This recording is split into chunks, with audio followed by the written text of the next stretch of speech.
and welcome to Haul Around the World, presented by Crushing Comics. I'm your host, Crisis with a K, and I am here in my Wellington, New Zealand home, surrounded by my comic book collection, which I hauled around the world from Philadelphia, PA to Wellington, New Zealand back in 2017. And now when I want to add anything new to this comic book collection, it also typically has to be hauled around the world, because most of the places that I can buy comics from are the United States, sometimes the UK and Canada, and I have a specific haul to unbox with you today. It's kind of special or interesting in a way, not because of what was in it, but because of the order itself. It was my first order from DCBS, or the Direct Comic Book Service, which is one of the big online retailers of new comics and comic collections. Now, you might not have heard of them or bought from them before, but they're just another site that's owned by this same group of people who owns InStockTrades and who also owns Tales of Wonder. So why would you order from one and not from another? Well, it comes down to this whole should you pre-order your books question. InStockTrades is exactly what it says. It is InStockTrades. They get a certain amount of stock, which they estimate based on what their historic order amounts have been, and also based on how much people put onto their wish lists ahead of time and their order volume from the other companies they own. But that's what they get. And if the book happens to sell out, that's the quantity that they've got. Now, if they sell out and there's more of them in stock at Diamond distributors, they can get more. But if it's out of stock at Diamond, that's it. That's why it's called InStockTrades. Tales of Wonder, very, very similar, and it used to be a separate company that I ordered from many, many times. But now the way that it kind of functions is the in-between step between pre-ordering and actually just getting what's in stock. So the way that Tales of Wonder works is you can order anytime up to and past the date that a book releases. And if you pre-order from them, as long as they get enough stock, they will fulfill your order with that book. But in some cases, if a lot of people rush to pre-order after the pre-order period is completed on Tales of Wonder, they are not going to get enough books to fulfill all of that order, which brings us to the whole direct market pre-ordering system. The way that comic books work is that companies are waiting for people to pre-order and commit to a quantity before they set that quantity in print in many, many instances. I'm sure in some cases they have a print run in mind, but that's why, for example, periodical comics are solicited 3 months ahead, but big things like omnibuses and Marvel Masterworks are solicited 6 months ahead. So typically, if you really want a copy for yourself, guaranteed it's not going to sell out, the thing you want to do is order during that preview solicitation period, the advanced solicitation period. And that's when you can kind of secure a copy because you're in on the print order.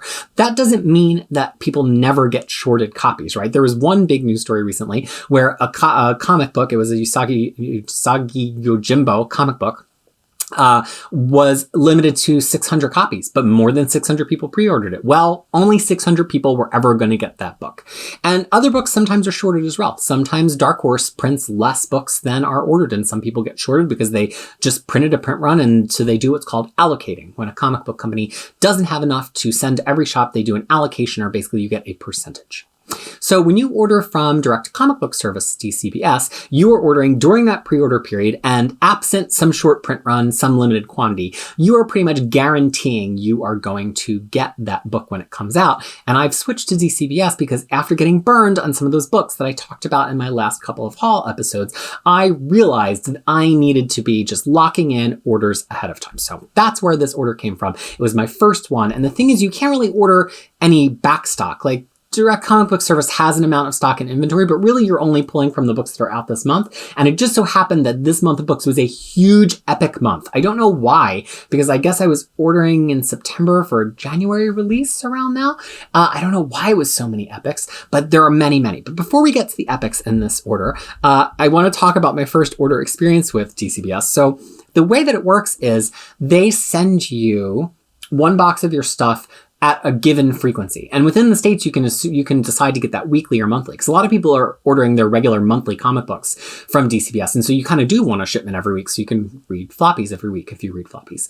But you can also choose to get things only monthly. And I think that's the standard for international people like me, which is fine by me because it costs a lot of money to ship things here. So I got this one order from DCBS. And the way that it works is like, when you get to your date, that's your ship date, whatever week of the month that is, whatever's in your box, they tape up the box and they send it. And then if a comic book releases the next day and your box is already sent, that's just going to go in whatever your next order is. So I got this order from them, and it had these 3 books. They're in their shrink wrap, right? It's 2 epic collections, Thor War going and Incredible Hulk going gray, and Araña, the Here Comes Spider-Girl, right? So and this I think was my first order. So I'm like, oh, this is a small one. I guess this is just what was out by that month or that week of the month. Great. Yeah, except then I got my next order and those same books were in that same order. The Thor one's here too. It's just beneath something else. I can't lay hands on it.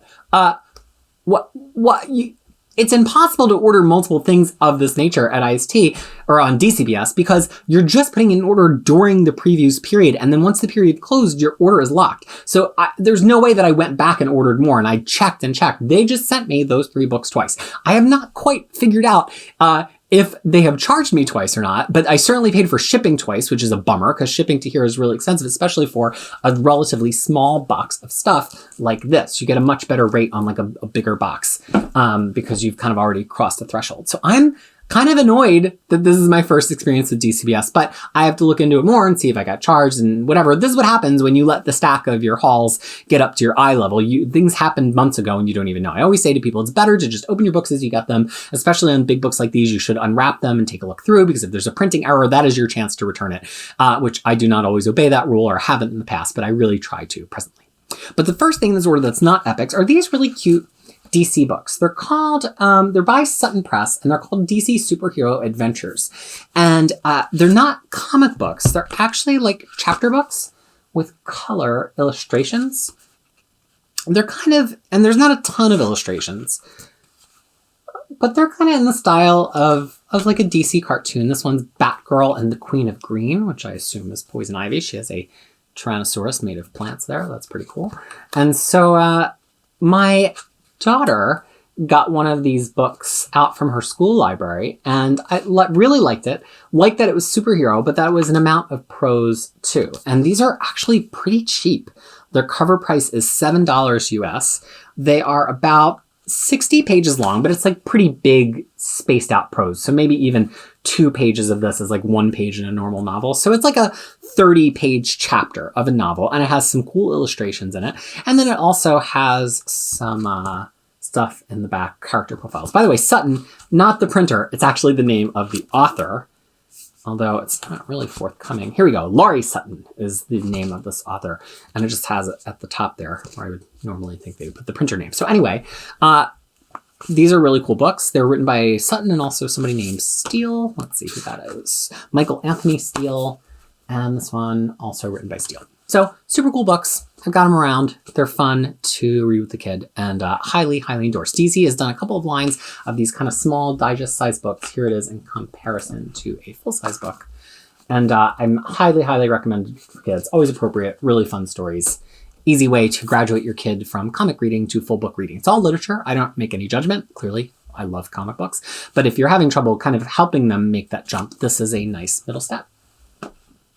Okay, now we come to a truly large pile of epic collections. So the first epic collections in this pile is actually 2 Hulk collections, which I kind of did a double take. Like, how did I get 2 in the same previews period? But then I looked them up on the previews website, and it just so happens that one of them came out on December 2nd and one of them came out on January 6th. So they both managed to be in the same preview period. So the first one here that we're going to talk about is called Who Will Judge the Hulk?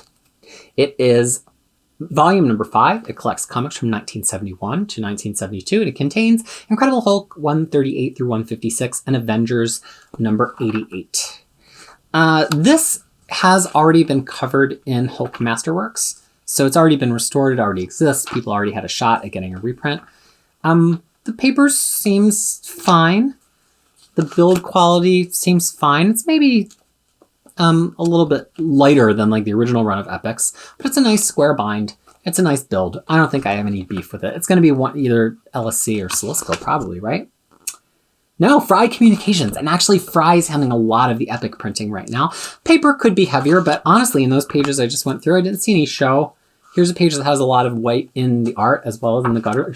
I don't see any show until I start turning the page.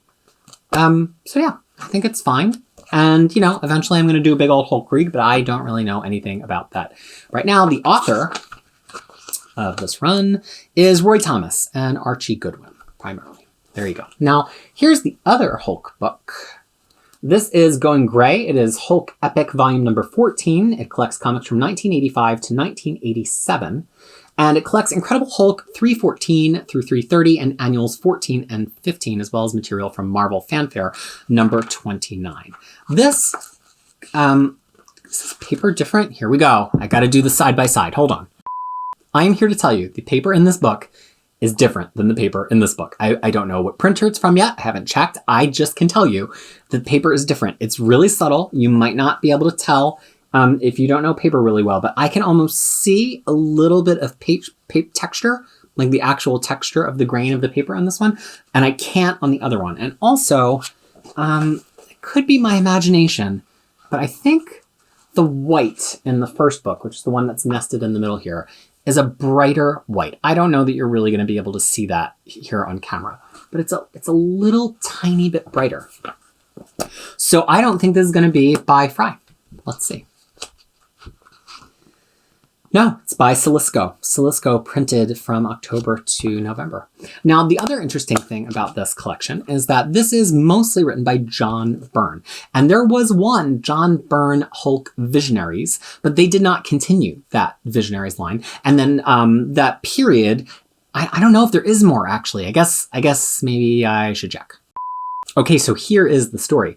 There was a Hulk Visionaries by John Byrne, but it was a singular volume because he only wrote enough Hulk to have been filled in one volume. Subsequent to Byrne's departure with issue 319 and issue 320, Milgram takes over, but Milgram is not the kind of name, unfortunately, that will sell a Visionaries volume. So those issues were largely uncollected, certainly not in one sequential book, starting with this issue here, 320, up until after this is over, because pretty much right after this is where Peter David's Hulk picks up.